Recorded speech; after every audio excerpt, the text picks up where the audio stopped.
Hello, everyone. It's Alan Schimmel, DevOps.com, and you're listening to another DevOps webinar. We have a fantastic webinar lined up for you today. I think you're all going to love it. But before we start, just real quick, we do use the GoToWebinar control panel or the GoToWebinar webinar system here. For most of you, that means you have a control panel somewhere on your screen, usually the upper right-hand corner.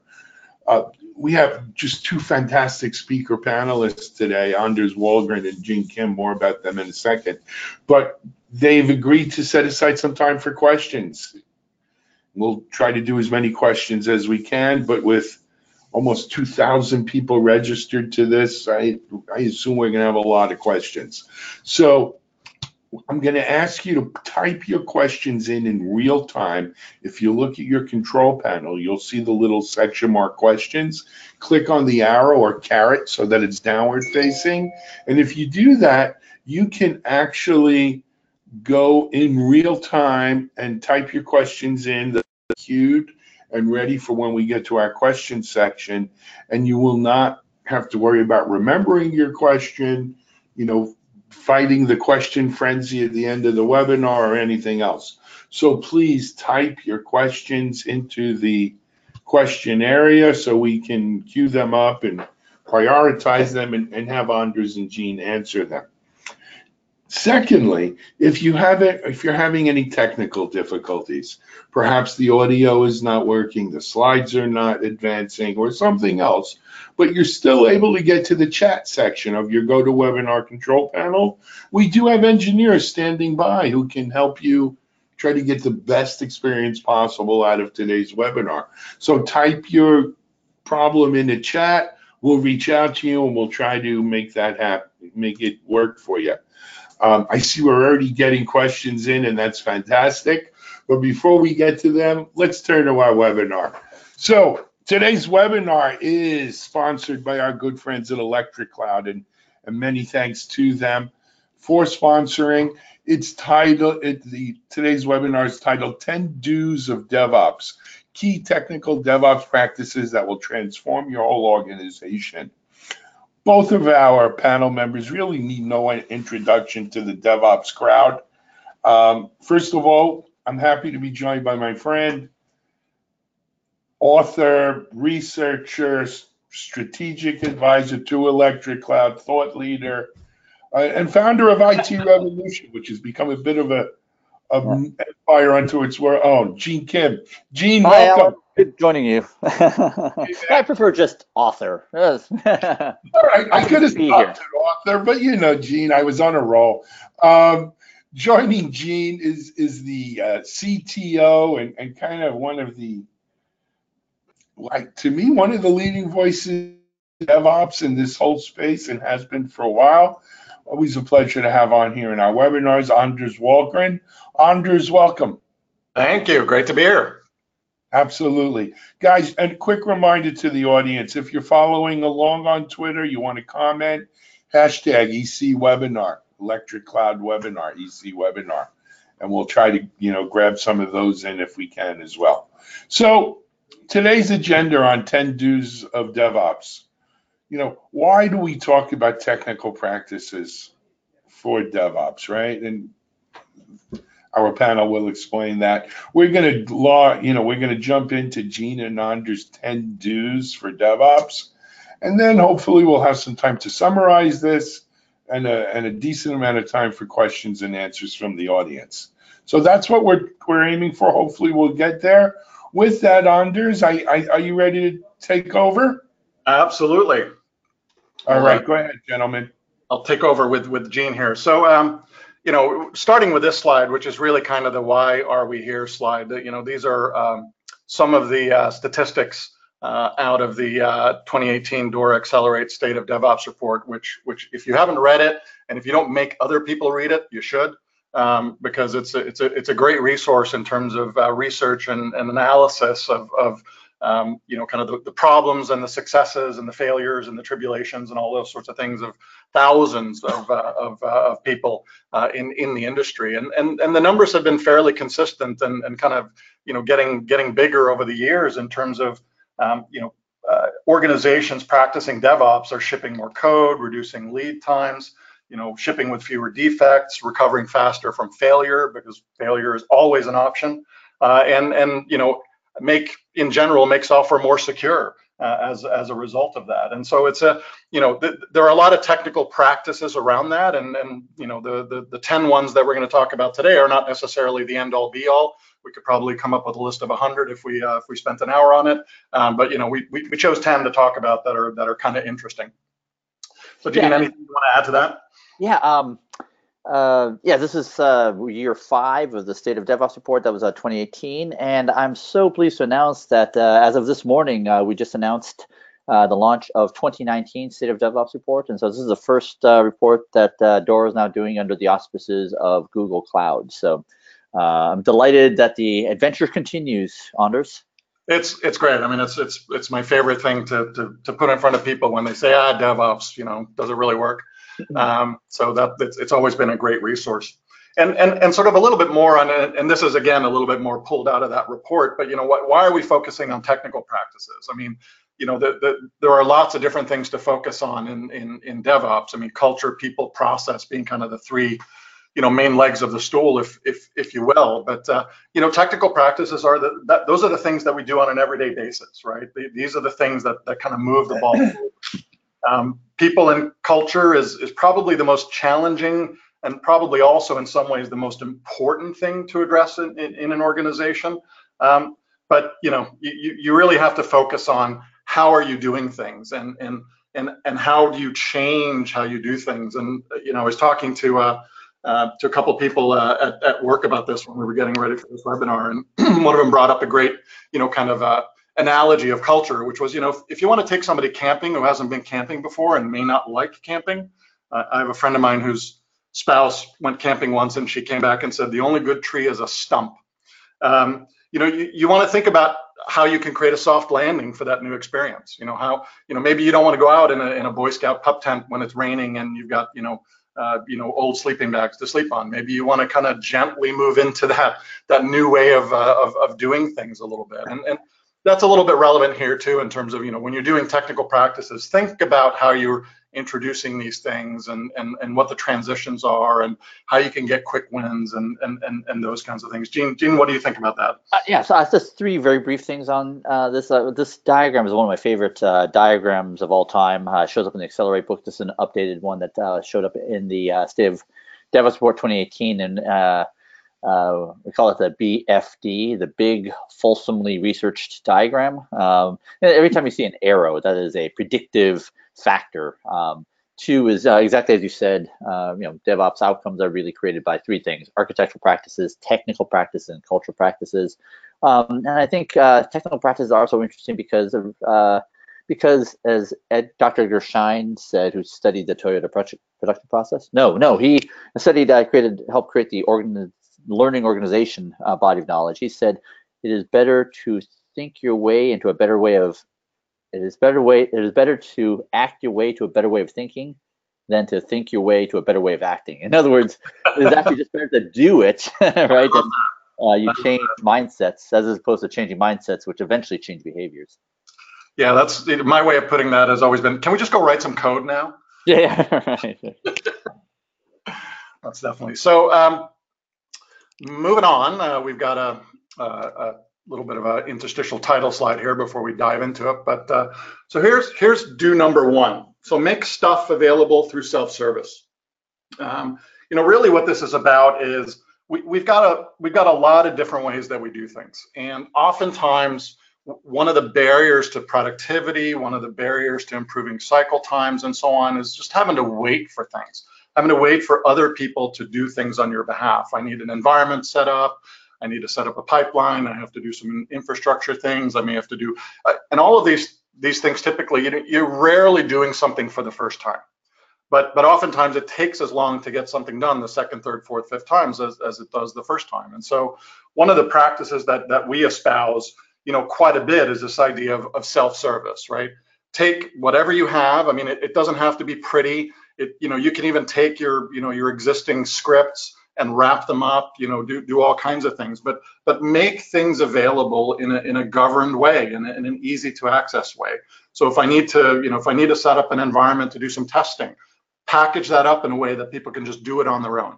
And it's sort of what it really is the way I talk about it often when we talk about self-service catalogs, for example, is, think about it as the menu at a restaurant. If you order something off the menu at a restaurant, you get it quickly, right? If you want something, if you want the chef to prepare something special, you got to talk to them. You got to maybe they'll say no. You got to have a meeting, and the equivalent of that often is, the architecture review boards and the security SecOps review boards and all of those kinds of things that you have to go through. Well, there's really no point in going through those things after you've established a good set of practices for how you do things. At that point, you really just want to make those things available to people, so that instead of submitting a ServiceNow ticket or a Jira ticket and waiting 2 days to get something, you click a button, you get it in 15 minutes. And that really is it's all in service of GSD, get stuff done. That's really what that's about. So Gene, what do you think about those kinds of things? Love it. The second profanity avoiding acronym. Yeah, absolutely. And I think the notion of platforms to do things self-service is, I think, key to developer productivity, right? To do things self-service on demand, it helps create immediacy and fast feedback and flow. And in my mind, those are the conditions that allow us to actually have joy in our daily work, right? We want to be able to see the outcomes of the work we do. So thumbs up on number one, Anders. Yeah, my anecdote for that is we worked with a customer many years ago where, back before they switched to virtualization, back in the days of physical hardware, the lag time between requesting a system and receiving it was 6 weeks. The same company then completely switched to virtualization, and at that point, their lag time from request time for a system to when they got it was 6 weeks. Mm-hmm. And a couple of years into this, they realized that was insane, and they fixed it to the point where now it became automated, and it took them only 15 minutes to drive down and get a system set up, and that works a lot better, obviously. Absolutely, fast feedback. So here's another technical practices that enables fast feedback, which is all the technical practices around CI and CD. And so that means that we have everything under version control, that we're doing continuous builds, that ideally we're kicking off builds upon every check-in. Ideally, we're kicking in automated tests, and the goal is that when we make a mistake, we can get notification of it, ideally within minutes, worst case hours. And as opposed to the opposite, which is that if I make a mistake, I make an error, I check into version control.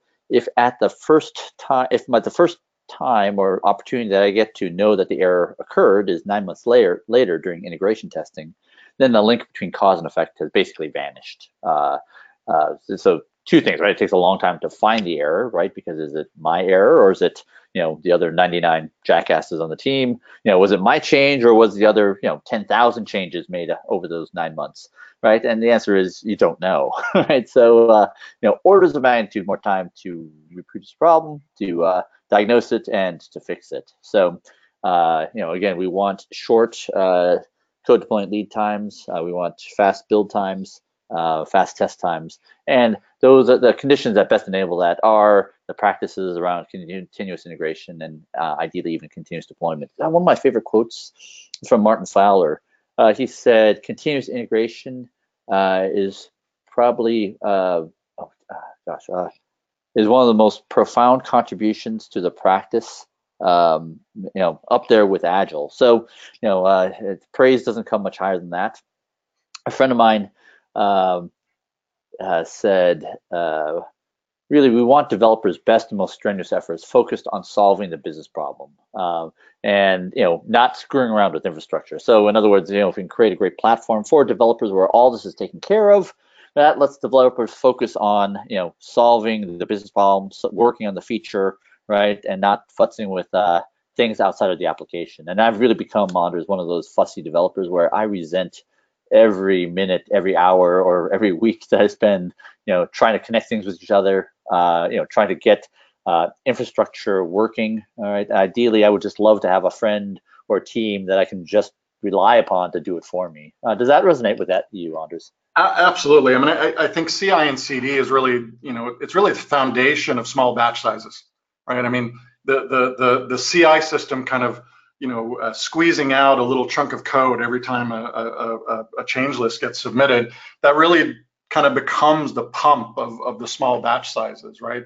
If you're not doing CI, you're starting out with large batch sizes, and you're obviously not going to be able to break them down later on, after they've been submitted, and that, and it also becomes a safety net, right? When you have CI and you have automated testing behind the CI, maybe even subsequent to your kind of fast feedback, less than an hour or a few minutes kind of feedback, you may even have follow-on, testing, automated testing, continuous testing that runs.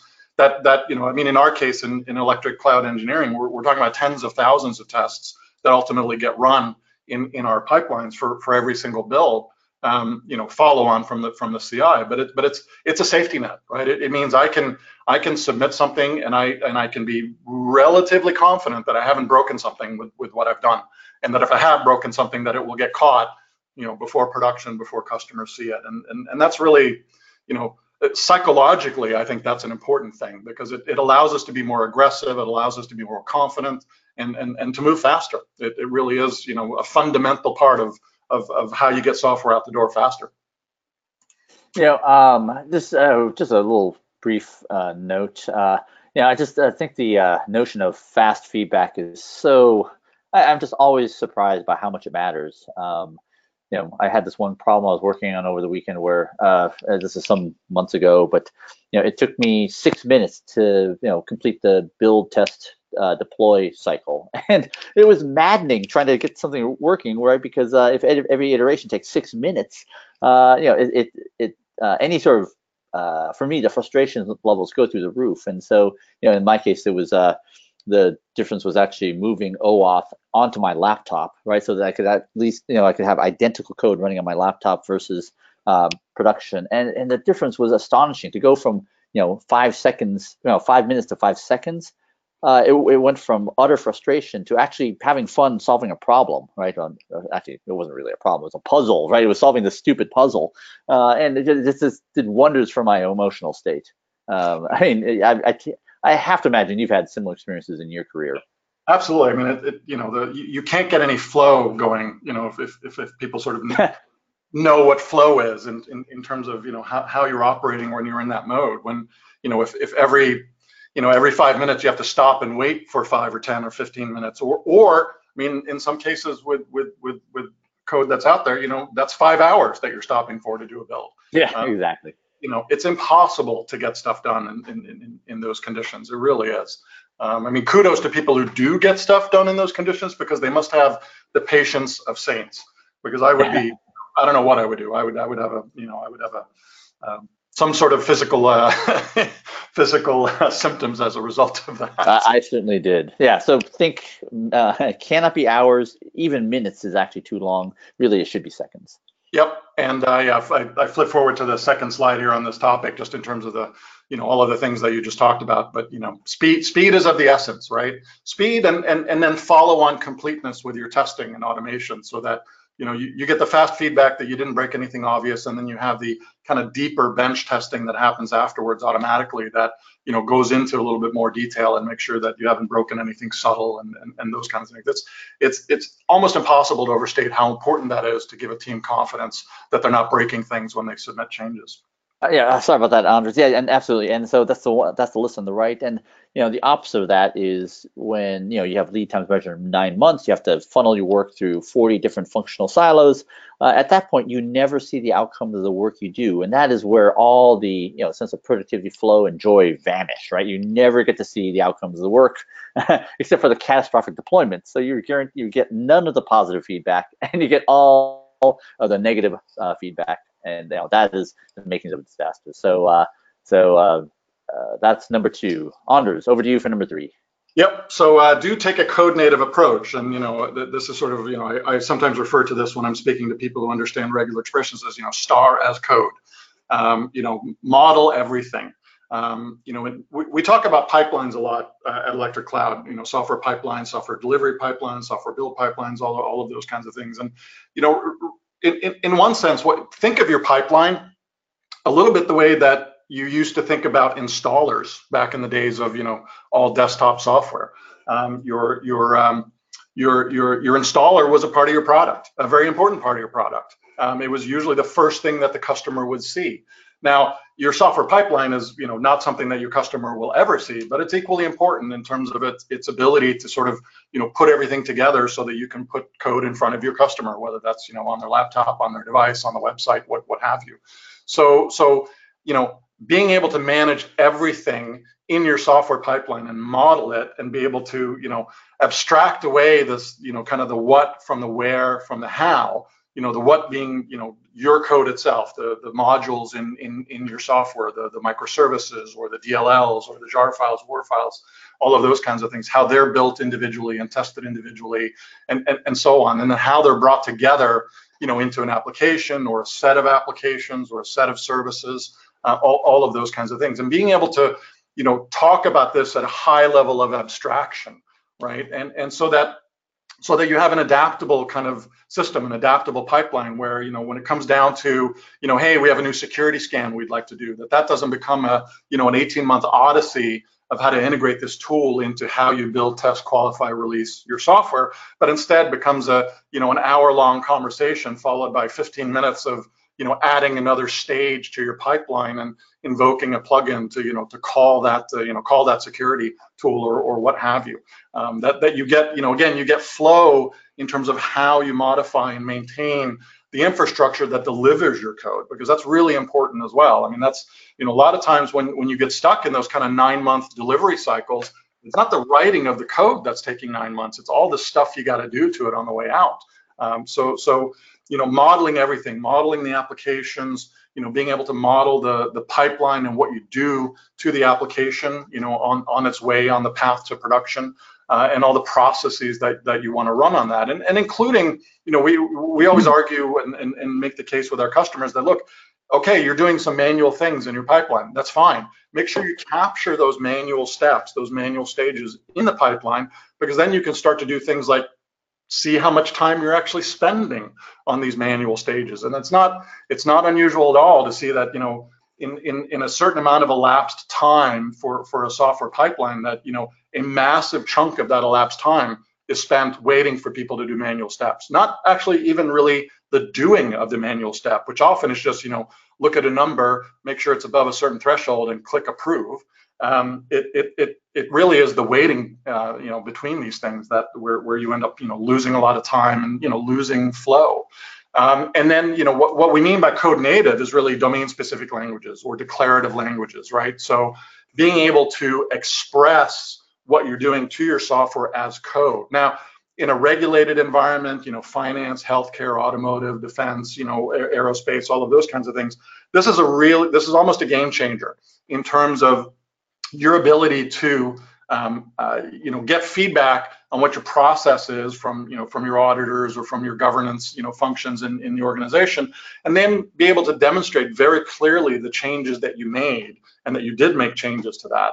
And in some sense, one of the ways we talk about this is if you think about value streams in software, your software pipeline is your executable value stream, and it ought to be editable, it ought to be viewable, and all of those kinds of things.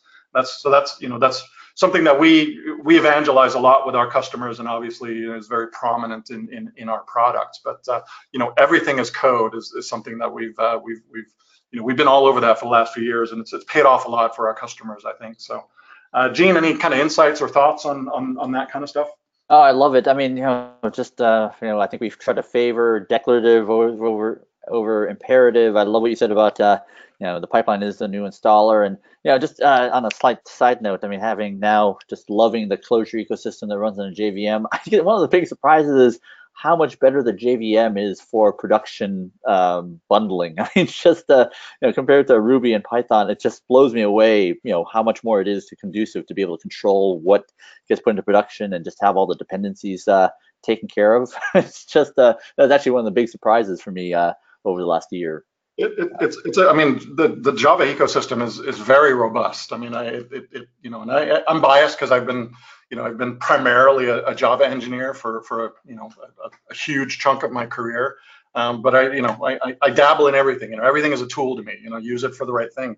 But the JDK and the JVM in particular it's an impressive piece of work, and it keeps getting better, which is good. And it's had competition, strong competition from other things, and that's always good. A vibrant, competitive ecosystem marketplace for this kind of stuff is very important to keep everybody on their toes. Yeah, so code native approach, absolutely, and because it does help developer productivity without a doubt. Number 4 is trunk-based development. So this is, I guess, extends upon the CI/CD discussion from number 2. And I dug out these diagrams I just love from Paul Hammond, who just does amazing work. He has this website that's actually called trunkbaseddevelopment.com. And I just, I have so much respect for these diagrams he put together. So then let's go through some of them, right? So we have, what are the things besides trunk-based development? And Anders, I trust that some of these will bring back bad memories from your career. The first is mainline, and so this is very much often what we saw with ClearCase, where you have these big VOBs, and this is what we did when I was at Tripart for 13 years back in the the early 2000s. We did a release, and then the instant we did that, we created a new VOB, and then we had to I don't even know what the terms are for. For any changes, we had to patch another VOB. We had to bring back changes to other releases, and it was a bookkeeping nightmare. And I'm sure I'm not the only person who have had bookkeeping problems where a certain patch didn't get applied to one it's not even a branch, right? What do you call that? Separate VOB. So that is excruciating. That just shows just the huge penalty that tracking separate releases can have. So the advent of Git leads to the ability to branch very quickly, to be able to, you can branch very, very easily, but probably merging is still hard, right? And so I think that's the goal of what he describes as short-lived feature branches. We allow developers to work outside of trunk or mainline, and the goal is to merge very quickly so that the variance between trunk and the branch never diverge too much. I love that joke. What is the plural of developers? Merge conflict, right? And so that really is speaking to this problem that with enough developers and enough time, it is impossible to merge all the code back together again. In fact, just very recently, I actually created an impossible merge scenario just with me, right? Because I had too many feature branches, and it was easier just to retype all the code than it was to actually merge the code together.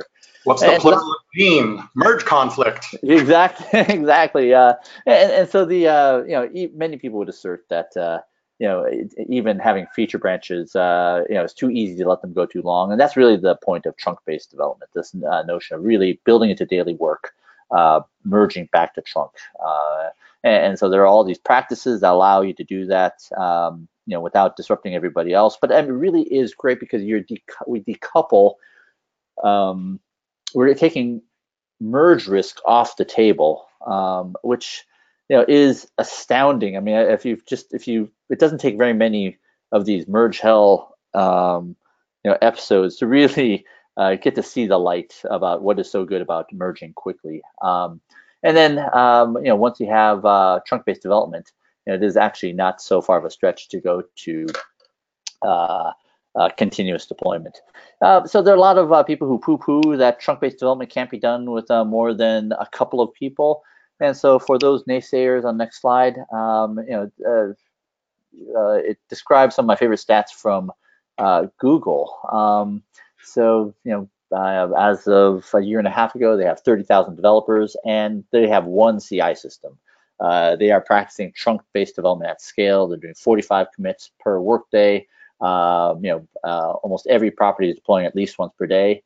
And the reason why they can do this safely is because they have 150 million test cases being run daily. So it is astonishing to see the level of investment Google has made to essentially make this very peculiar choice, right?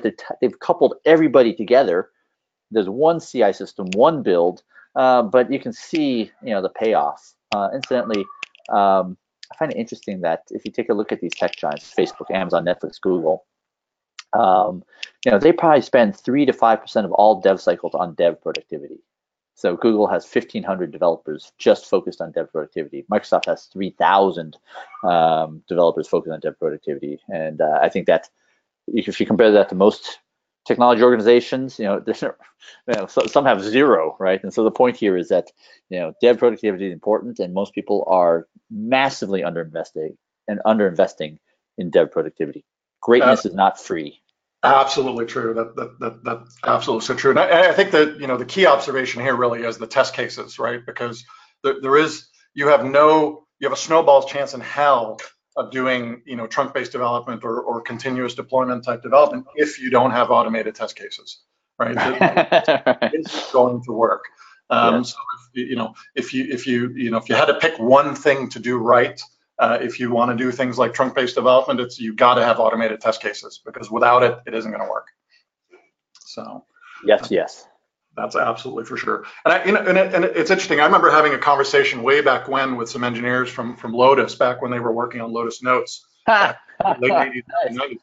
Their development process at that point was engineers would go off on their own individually for 6 weeks and write code. And then they would come back together and then spend the next 6 weeks integrating all of their code together. So we've come a long way, baby. Yeah. That was state of the art. That is what we did. And actually, just to tell a quick story, I remember in 2006 when I was at Tripwire, our build server broke, and our summer intern left, and we just didn't have anyone who really wanted or had interest in getting a cruise control server running back then. And strangely enough, right, if without automated builds, we didn't have really great automated tests, and but that we found out in the next release, our code integration time, right, that time merging code back together went from 1 week to almost a month and a half, right? And so it's one of these things that and we missed it, right? We just thought that was the way it went, and so it's so important to make sure that we're using these great technical practices, because if we don't, life sucks. Yep. And really, I mean, to sort of make a manufacturing analogy, this is your manufacturing line, right? This is this is how the cars get out the other end of the factory, fully completed. If it's not working, you're not shipping, and end of story. I mean, it's really that important. When these things are broken, red lights and sirens ought to go off, because it really is that serious. To get it back, to get the wheels back on the track so that you can get going. So number 5. Yeah, so our next number 5 here is support cloud native alongside traditional, or to really to broaden the topic even a little bit more. It's this whole notion of if you're a large organization, if you're a enterprise of any significant size, you probably have a lot of different technology stacks that are involved. And I mean, if you think about if you're a large hotel company or an airline or something, you've got mobile apps kind of at the tip of the spear, if you will, and on the back end you've got mainframes. So you have a lot of different opportunities for what geeks like me would call impedance mismatches. Where cadences are not the same. You're not necessarily, and with apologies to folks that I know do DevOps and continuous delivery with mainframes, but that is one area where generally people are not moving as quickly, perhaps as we are in other technologies, and even so, any two technology stacks are going to have their own kind of idiosyncrasies and things that cause problems or slow things down and so on. And so, the idea here is really just talking a little bit about how you don't necessarily want to have just one pipeline, right? When especially if you're talking about loosely coupled code, and you're talking about, say, microservices, to pick a specific example, you really want to have multiple pipelines in play here that at some point are kind of merge into, as you see here, kind of the release pipeline, where you start to do more of the integration and acceptance type testing, those types of things, and these various pipelines, really part of what they're doing is addressing this cadence mismatch or impedance mismatch, so that maybe your UI is moving very quickly, or your mobile app is moving very quickly, and you can you can release, a new version of that app every few days or maybe even more frequently. And, on the back end, with where you're dealing with, data persistence and important data and information that you don't want to lose, you're probably moving a little bit slower, especially when you have to make changes to those systems. And at the same time, you don't want to have your high cadence architectures be beholden to the slower cadence of the other architectures. So decoupling your pipelines is kind of important as well, and making sure that you realize that you're going to have to move at different speeds, different cadences for different things. We'd like everything to move as quickly as is humanly possible, but the reality is they often don't. But what you can do then is decouple the pipelines and make sure that they get to move at their own cadence, and a problem in one doesn't cause a problem for the other. And this also, I think, to me, a little bit points out a problem that we have in the industry. That's not necessarily a problem we're ever going to solve. I think it's maybe just kind of the laws of physics, but we never seem to let go of technologies. We adopt new technologies, but we never retire old ones.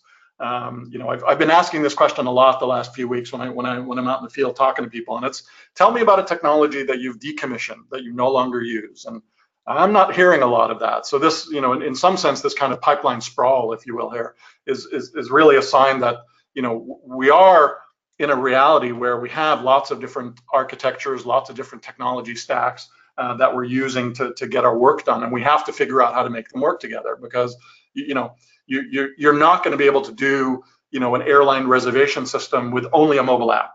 You're going to need a back end for that. That isn't going to work in any other way. And then you're going to need a back end of some significant scale and performance and resilience and all of those kinds of things. And that automatically puts you in kind of a little bit of a different playing field. So the important thing here is to make sure that the cadences are matched and all of those kinds of things. And you don't put yourself in a situation where, as happened a couple of years ago with a prominent travel industry hotel firm, where they released mobile apps before the back end was released, and all of a sudden I couldn't check in to my hotel on the app, which I know, first world problem, but I couldn't check in, and literally the release notes for the next version of the app said, yeah, we released it too early, the back end wasn't ready. So keep that stuff in mind. So Gene, your comments on that, please. Yeah, in fact, this is probably frames one of my biggest aha moments working with Jez Humble on the DevOps Handbook, was the notion of decoupling the deploy from the release. The idea is that if we can, to your mobile phone example, right? If we can get the functionality on the phone, that's a great thing, right? But then if you can just hide it behind a feature toggle so that it's not activated, you've created tremendous value, because that the functionality is on the customer phone and it can be activated at a moment's notice. You have now taken away the risk of pushing an app that actually doesn't work, that could crash the phone, right? Same thing on server-side code. The goal is to push the functionality into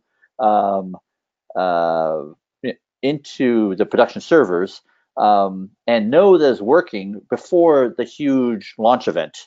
And so by doing that, we have de-risked the deployment, and now it leaves only the risk associated with the marketing execution of the release. I just think that is one of the most powerful patterns, because it allows us to hold the technical teams and the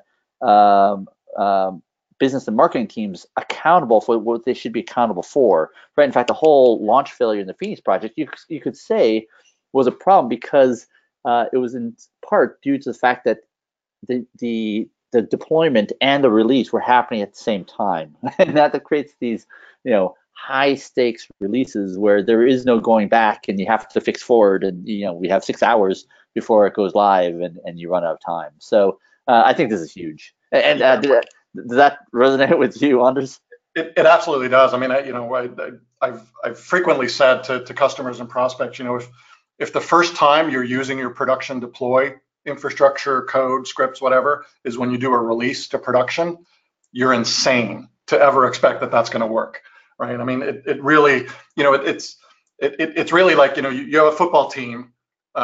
but they don't practice all week long. Instead, the practice squad practices, and then come Sunday, the team runs out on the field having not practiced all week long. I mean, what do you expect is going to happen, right? So, you really ought to, and this is something that we have a strong point of view on in our product, is that you ought to use substantially the same processing and tooling for your deployments pre-production as you are into production, so that you can debug them, treat them as part of the product. Your deployment, the deployment aspect of your software pipelines are a very important feature of your product, and you need to treat it as such. Right on. And yeah, I love this. That game day practice, game team practice team. That's brilliantly depicted by Scott Peru from CSG. Love that. Yep. Number 6, promote loosely coupled architectures. In fact, this was one of the top predictors of performance in the State of DevOps Report 2017. And so what are the attributes of architecture that were so predictive of performance? It's on the next slide. So it should read, to what extent are developers able to make large-scale changes to their parts of the system without waiting for other teams?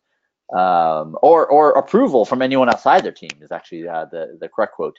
To what extent can they do the majority of their testing without the use of an integrated test environment? To what extent can they complete their work without a lot of fine-grained communication coordination with people outside the team? To what extent can they perform deployments and releases of their service on demand independently of services that they may be dependent upon? And also, if all those things are true, they should be able to do deployments during normal business hours with negligible downtime. So, those 5 things, had one of the highest predictors of performance in the area of technical practices. And so I love this diagram that came out in 2015 that I think really shows the value of this. So on the x-axis is the number of developers, on the y-axis is the number of deploys per day. And if you see, as you increase the number of developers in low performers, the number of deploys per day goes down. As you increase the number of developers in medium performers, it remains constant.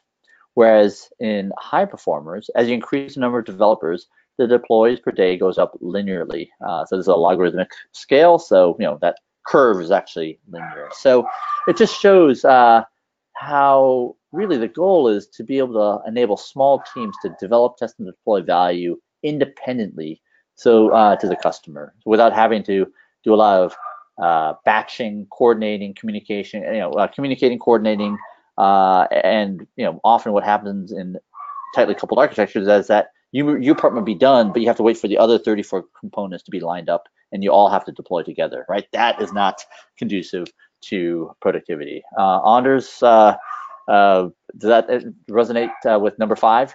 Absolutely. I mean, I think the picture I have in my mind of the opposite of loosely coupled is the 3-legged races that you do at fairs and that kind of stuff, where you and another person tie 2 of your legs together and then you try to run a race. That is a highly coupled kind of event, right? And that really is how that's what we need to avoid. We need to avoid being in that sort of scenario where, in order to make progress, in order to deploy, in order to release, in order to do anything, we shouldn't all have to kind of get in the same room, hold hands, and make the leap together, right? That just slows things down just dramatically, as this graph beautifully illustrates. By the way, like we all know about the bus factor. How many people need to be in a bus to crash to kill the project? I love the lunch factor. How many people do you need to take out to lunch in order to get your work done? Is it 0 or is it 40? That's a good one. I haven't heard that one before. So our next one, we got about 15 minutes left here, so we're gonna crank here. Let teams use their favorite tools. This really is an important topic, and it's one that we see a lot, especially in our larger customers, and especially in regulated, governed kind of industries. But requiring tool conformity and kind of having a centralized tools team that mandates what everybody should use is always troubled me a little bit, because I think a lot of the, quite frankly, a lot of the innovation and a lot of the kind of adoption of new ways of doing things and new tools for doing those things really comes from the grassroots. You know, it really comes from the people that have large amounts of curiosity. You know, they have a sense that something can be better, and you know, if only I could figure out how to do this a little bit faster or more efficient, or you know, avoid redoing that 12 times a day. You know, those are the individuals in an organization that you know, that really move the ball forward in terms of improving, you know, improving the way that we do things. And you know, oftentimes we end up with organizations that serve as gatekeepers for that. Now, you know, some of that is you know, to be realistic, is there's a little bit of a necessity for that, right? I mean, you don't necessarily want, you know, an engineer in a bank to kind of go off and freelance on, you know, kind of the tools that they use to do deployments into production, you know, those kinds of things. That's not what I'm arguing for. But what I think, you know, what I'd like to see is kind of more of a, you know, what we're calling here a guild culture, right? Where, you know, the idea is that there are people in the organization who are curious, who are, you know, who can be early adopters, who can be experimenters, who can go off and find new ways of doing things and new tools and new frameworks, new whatever to do things and do them better, and kind of vet them out to make sure that they're fit for purpose. And yeah, maybe you got to go through a process after that to kind of bring them into the fold sometimes. But you know, what we see a lot of times is, you know, organizations are using the same tools and the same architecture in the same way that they've been doing things for decades in some cases. And it's, you know, there are better ways of doing things. And if you don't have a process by which you allow people to at least experiment in that, then that's a tricky thing. And I think one of the ways to do that is to think about things in terms of abstractions and integrations and so on. And, you know, think in terms of, well, we need a way that we can edit code. You know, that could quickly turn into, well, we're all going to use Eclipse, or we're all going to use IntelliJ, or we're all going to use Emacs, we're all going to use VI. Well, why don't we just let people use what they're comfortable with and what they're productive in, you know? And you know, obviously you can extend that to a lot of different things. And, you know, there probably are, you know, there security scanning tools and so on. You probably want a little bit of vetting of those things, but you really want to nurture and feed the individuals in your organization that have that sense of curiosity and have that sense of, you know, kind of, I approach this as a craft and I want to practice getting better at my craft. And that includes learning how to use new tools, learning how to use new, you know, processes, learning how to use new algorithms, you know, or, you know, on the flip side of that, retiring old algorithms, retiring old protocols, old things that are no longer relevant or no longer secure, for example. And that's something that really has to get nurtured and kind of have that experimentation. And you really want to, you know, this is another kind of, I think, this really touches on the loose coupling a little bit as well, right? Because if you have a very tightly controlled, you know, tool chain that people can use, and it's an, you know, an impossibly difficult task to introduce something new into that, then you've tightly coupled yourself to what is essentially probably a static set of tools, and that's a dangerous place to be in, you know, especially given how fast technology moves. So, Gene, what do you think about that? Absolutely. Like, well, as long as we're not yeah, the cross-cutting concerns, right? That's where you want some standardization. But otherwise, one of the findings from State of DevOps was that, you know, developers choosing their own tools for their areas makes sense. I love the image of tools provided by central services being kind of the Soviet era, you know, lousy tools. And so I always think of the movie Brazil, you know, central service. Exactly. In fact, that movie has a lot of special meaning to me, Anders, for reasons that I'll tell you about later over drinks. That's awesome. We're here to help you. and the number one fugitive being the rogue air conditioner repairman who breaks into people's apartments because central services won't. That's awesome. So we've got the next topic here for Gene, number 8. We've got about 5 or 6 slides to crank through here. So So pervasive production telemetry, right? You have to see what you're doing, right, in order to deploy and certainly to restore. So if there's a religion at Etsy, says Ian Malpass, it's the church of graphs. If it moves, we graph it. Even if it doesn't move, we graph it just in case if it makes a run for it. 2011, they were tracking 200,000 metrics in production. By 2015, they're tracking 800,000. And so, yeah, the point is over the next couple of slides is that, go to the next slide. You know, here's how they deploy. Back in 2011, someone pushes code into production. They see that warnings are going up, right? And so 8 minutes later, they deploy the fix, right? So they are fixing forward, right? And only when they can confirm that everything's operating in production as designed, then they get out of line and the next person in line goes, right? And so that is how they preserve safety, even though they cranked up the number of deployments per day over many years. So that's what telemetry enables. Yep, and I think this is, to me, this is there's a lot of parallels between this and automated testing in your CI pipeline, right? Because the orange or brown, depending on the quality of your monitor, graph here, really that you can look at that and say, well, that's when you start to have test failures in your CI pipeline, right? And then you have a next, the red line next is not a code deploy, but it's a submit to fix it, right? So you want to have that same kind of cadence in your CI system, so that you're looking, maybe you're not graphing these things the same way as you would for ops, or maybe you are, but you definitely have a sense that, we do a submit, 10 minutes later we see there's a problem in the CI system, we've got test failures, you diagnose them, fix them, and 10 minutes later you're back on track. That's how you want things to work, both in your CI at the left end of doing this, as well as on the right end when you're starting to talk about deployments and releases and those types of things. Yes. Thumbs up on number 8. Yep, definitely. And number 9, make your value visible, make your work visible, put it all in the pipeline. We've referred to this a little bit. I talked about kind of the notion of executable pipelines, executable value streams, and a couple of pictures here from the Quicken Loans presentation that they did at the DevOps Enterprise Summit 3 years ago, if I'm reading that correctly, just on value stream exercises they did. It's amazing to me how valuable things like value stream mappings are, or any sort of activity around that area, in terms of getting everybody into the same room and getting everybody on the same page about not how we do things in theory, but how we do things in practice.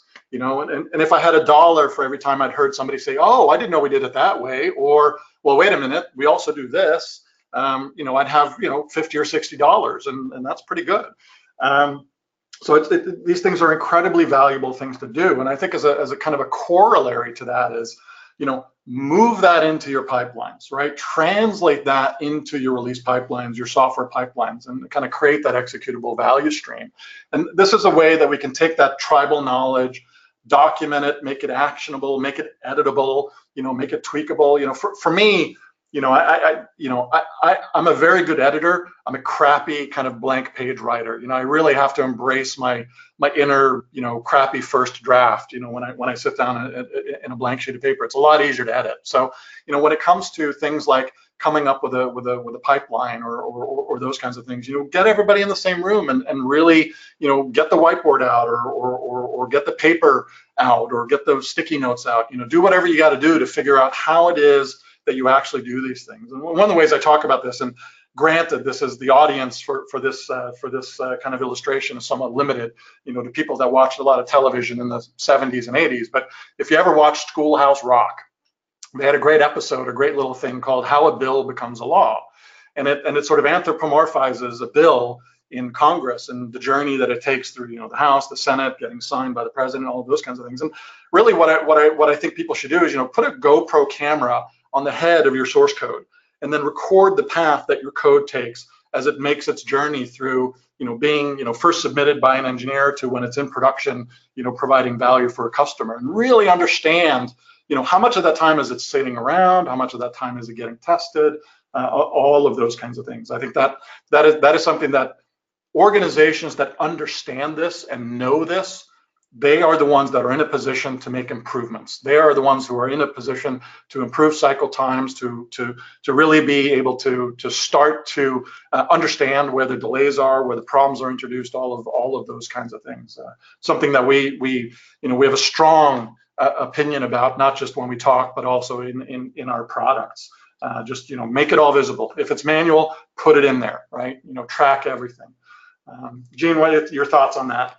Yeah, make work visible. How can you work on it if you can't see it, right? So without a doubt, 95% of total cycle time is dominated by wait time. That is, unmanaged. That is a fact of life. Lucky if you get to 95%. So thumbs up on number 9. I remember talking to you once. I'm talking about I just come back from a prospect visit, and they had just done a value stream mapping, and 90% of their time was in wait states. And you said, "Oh, that's actually pretty good." Yeah. It was actually the same in manufacturing too. So which is interesting, right? Because the work's a lot more repetitive, shorter cycle times, etc. So that Absolutely. takes us to number 10, the last one. Treat security the same as quality, right? I love that.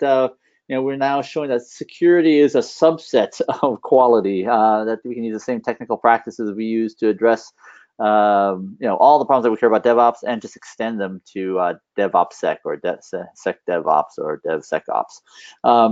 And so here's a great diagram that came from John Willis that is based on a diagram that Damon Edwards first created, just showing how we can integrate fully information security objectives into our CI/CD pipelines. And we found in the State of DevOps report that high performers, because they're doing these type of things, they spend 1/2 the amount of time remediating security issues. So I just thought that was a lovely, lovely finding. And I guess Anders, on this last slide, I'm starting to now just talk a little bit about this project I've been working on now called the Unicorn Project. It's a follow-on to the Phoenix Project.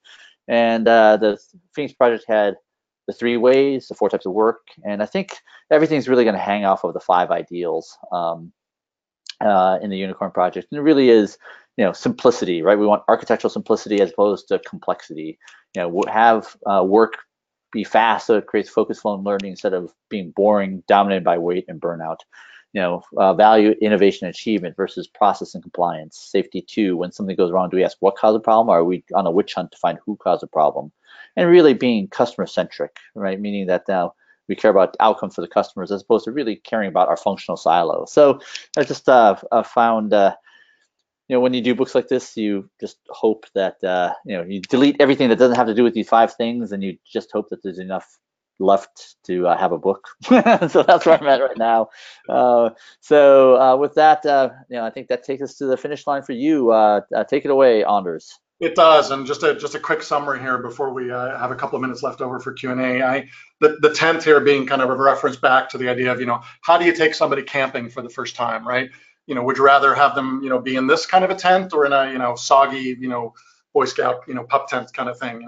This is kind of the analogy we're pushing here a little bit in terms of, create a soft landing when you're making these kinds of changes. And a lot of the technical practices we've talked about here are ways that we can reduce complexity, reduce friction, reduce wait times, uncover work that's hidden, all of those kinds of things, really allow us to get our stuff done. And I'm going to fly through these so we get at least a couple of questions in. A couple of just things to talk about here. We've got a new initiative that we've been working on for quite a while here. We call Electric Cloud University, in partnership with the DevOps Institute, and it's subscription-based training and certification for DevOps types practices. Really cool kind of stuff. Check it out. And it's really, there's also another report that we want to talk about here in terms of upskilling, the Enterprise DevOps Skills Report Survey, again, also with the DevOps Institute, talking about, what are the skills that we need to, acquire, learn, and get better at to really be good at our jobs. So I'll a shout out for those there. And then hopefully a couple of questions we could get in here before we shut down. We've got 2 minutes to the top of the hour, so let's make time of the essence. Gene and Anders, fantastic, goes without saying. Also, a quick reminder about DevOps Enterprise Summit in London.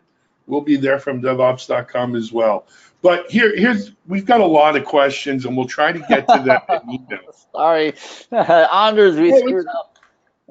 No, it's okay. Look, I think I'd rather listen to you guys than me ask questions. But a lot of the questions kind of focused around one particular idea, and that was a mix in teams, mixing of manual and automated processes. Is there a benefit of putting manual processes like code reviews, etc., into the pipeline? So if we can maybe get an answer to that, and we'll try to do the rest in writing. Yeah, I'll do a quick one on that. I mean, I think you have to be a little bit careful because you don't want to kill those kinds of things with too much process, and bookkeeping type things. I would say certainly kind of ongoing code reviews that you would do before you submit things for CI. I'm not so sure that I would necessarily put those in something that you would throw in as being an official part of a software pipeline in terms of the automation and bookkeeping keeping around that. Maybe you would do that for patch pipelines. If you're working on doing patches for released software on a release branch, assuming maybe you're not doing trunk-based development, those kinds of things, they may be appropriate there. Or if you're doing a security mitigation or those kinds of things, you may want to have that be an official part of the process. But I wouldn't want to, kind of burden everything that we do as engineers with, kind of the bookkeeping aspects of it. I think that might be carrying it too far in that particular thing. That said, if you have manual steps in your pipeline or in your value stream, by all means put them into the pipeline. Especially if they are taking significant amounts of time and are part of, what's delaying things. So a little bit of a quick answer to that one there, Gene. I'll give you a chance to respond to that. Yeah, I think I don't have much to add to that. I agree with you, right? Manual steps. If there's a way to decouple that from the daily work of developers, even better, because really we want the fastest feedback to developers, and we can cherry pick with the ones that actually have to go to the next step. No point in burdening every commit with that. Yep. Guys, we're over the top of the hour. We got to run. Before I do, for those listening live or on Memorex, quick reminder, does at the end of June, DevOps Enterprise Summit London. I think it's June 25th to the 27th. And the release today of the new State of DevOps report. Yay. Dora folks, now Google Cloud. You know what? The more information they get, the better that report is for everyone. So go check that out. Please do check out some of the other great resources Anders and Gene mentioned. Of course, you can listen to the webinar again and again. It is being recorded. Anders, Gene, thanks as usual for great webinars. Many thanks to Electric Cloud for sponsoring today's webinar. Most of all, thanks to all 236 of you who've stayed here till the bitter end to listen to this and to the thousands who registered. Have a great day, everyone. Alan Schimmel, DevOps.com. We'll see you soon on another webinar.